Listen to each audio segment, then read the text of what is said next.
students, and welcome to the course Urban Rail Transit Tracks, Stations, and Yards.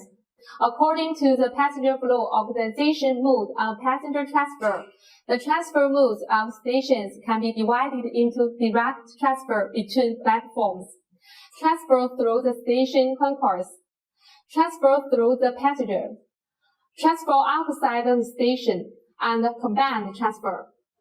Direct transfer between platforms can be divided into transfer on the same platform and transfer between up and down platforms.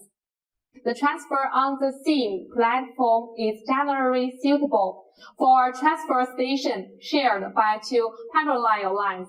The platform is designed as an island platform.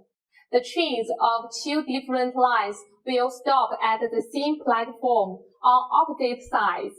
In case of passenger transfer, passengers will get off the train on one side of the island platform and cross the platform to get on the train on the other side, thus completing the transfer. This transfer mode is very convenient for passengers and should be actively sought. But the station often requires a large engineering investment because this transfer mode requires that the two lines have an overlapping section with sufficient length. The station reserve tracks and the intersection of sections need to be properly planned and reserved. As a result, the construction volume is large, the line crossing is complex, and the construction is difficult. Therefore, direct transfer between platforms should be adopted for the transfer station of two lines with similar or synchronous construction periods as far as possible. Transfer on the same platform requires that the platform can meet the needs of transfer passenger flow at peak hours. During this period, passengers do not need to transfer by foot, and the transfer time is the shortest.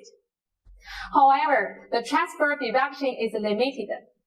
The double island platforms can allow transfer in 4 directions through the same station concourse, while the single island platforms can only allow transfer in 2 directions on each floor. Passengers in other transfer directions still need to transfer through the station concourse or escalators and stairs. Among all transfer modes, the transfer on the same platform has the largest transfer capacity. It is suitable for situations where the transfer passenger flow is relatively large in a certain transfer direction. The primary constraints of this transfer mode are platform width and height between trains. The former is related to the capacity of the platform, while the latter is related to the speed of platform clearing. Transfer between up and down platforms refers to the direct transfer of passengers from one platform to another through stairs or escalators. According to the intersection of mature lines and the location of 2 stations, cross-transfer, T-shaped transfer, and L-shaped transfer between platforms can be adopted. The key to the mode of transfer between up and down platforms is the width of stairs or escalators. As long as transfer stairs or escalators have sufficient width, it can avoid safety accidents that may be caused by passenger accumulation and crowding during peak passenger flow. Meanwhile, attention should be paid to the organization of passenger flow up and down stairs. That will avoid the chaos of crossing between passenger flows entering and exiting the station and transfer passenger flows. However, the width of transfer stairs or elevators is often limited by the total width of island platforms, and their traffic capacity cannot meet the needs of passenger flow. Among all transfer modes, this transfer mode has the minimum transfer capacity. It is constrained by the volume of elevators and stairs. Among the combinations of up and down platform configurations, those with fewer line intersections will have a smaller transfer capacity. In practice, it is a basic way to improve the capacity of the transfer between up and down platforms by increasing the platform width to enlarge the area of intersections.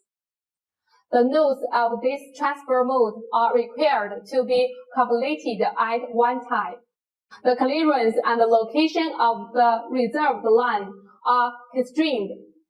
This requires necessary research and design depth of the reserved line to avoid reasonable reservation. Transfer in the station concourse refers to the transfer mode in which passengers transfer from the platform of one station to the station concourse of another station, or the station concourse shared by stations through stairs or elevators, and then transfer from this station concourse to the platform of another station.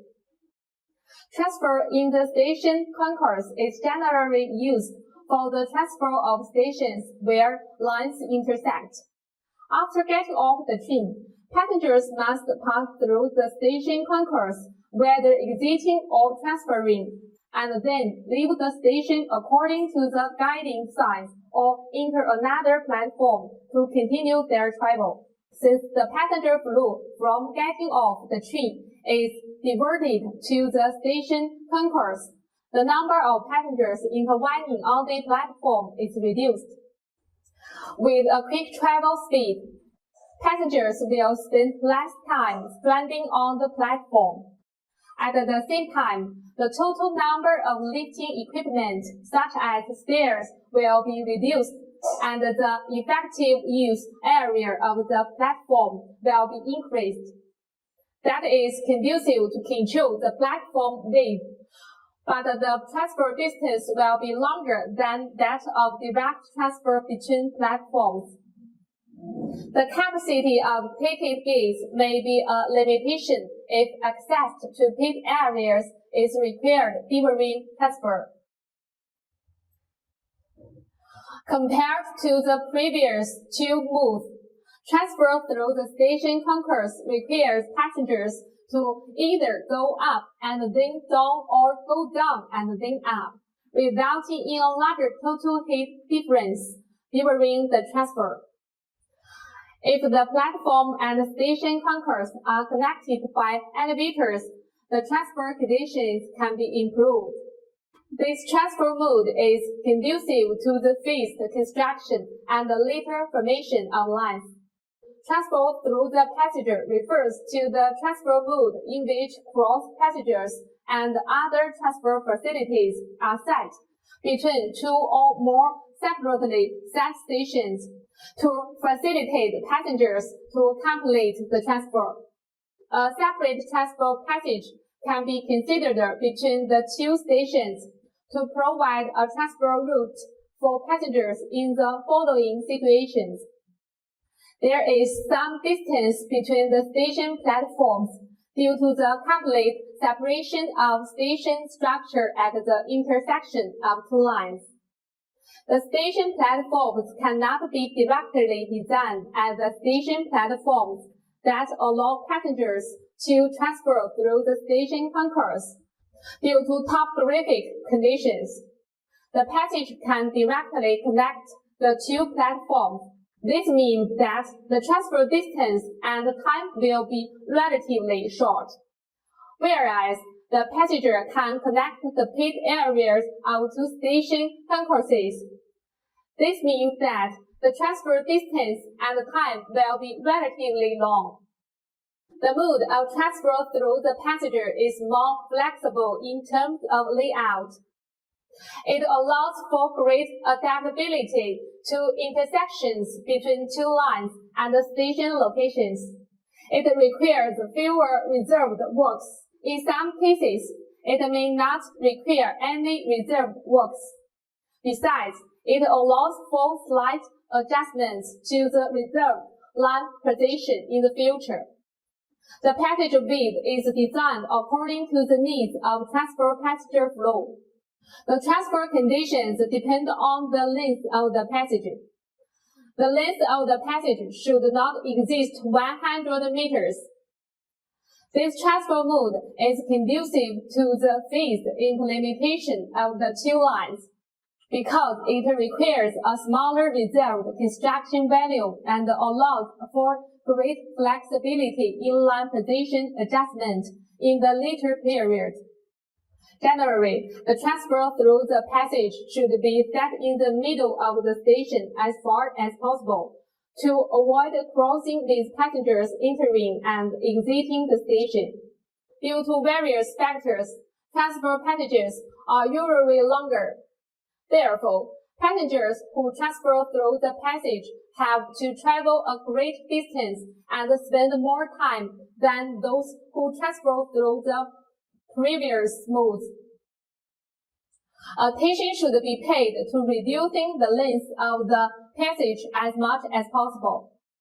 In the practical application of transport modes, two or more transport modes are often combined to improve the transport conditions for passengers and reduce project cost. For example, the mode of transport on the same platform can be sublimated by the mode of transport through the station concourse or passage. This enables transfers in all directions. The mode of transport through the station concourse can be sublimated by the mode of transport through the passage. This reduces the reserved construction volume. Combined transfer can further improve the transport carrying capacity. Meanwhile, it has greater flexibility, which is convenient for project implementation. Transfer outside the station refers to the transfer mode in which passengers transfer outside the pay area of the station. Actually, there are no special transfer facilities in this transfer mode. This transfer mode is to allow passengers to transfer outside the paid area of the station. It is often adopted due to constrained objective conditions or improper network planning. The passenger transfer route can be divided into three parts: exiting the station, walking outside the station, and entering the other station. Among all transport modes, the transfer time and the distance required for the transfer outside the station are the longest. In addition, intertwining with other flows outside the station and the long walking distance bring great inconvenience to passengers' transfer. Such an inconvenience should be avoided as much as possible. It is mainly applied in the following situations. The transfer between the elevated line and the underground line cannot be carried out in the pit area due to constrained conditions. There is no station at the intersection of two lines, or the distance between two stations is relatively long. No space is reserved for transfer between the exiting lines due to poor planning, and it is very difficult to build additional transfer facilities. Today, we learned the classification of transfer modes in urban rail transit stations. That's all for this lesson. Thanks for your attention.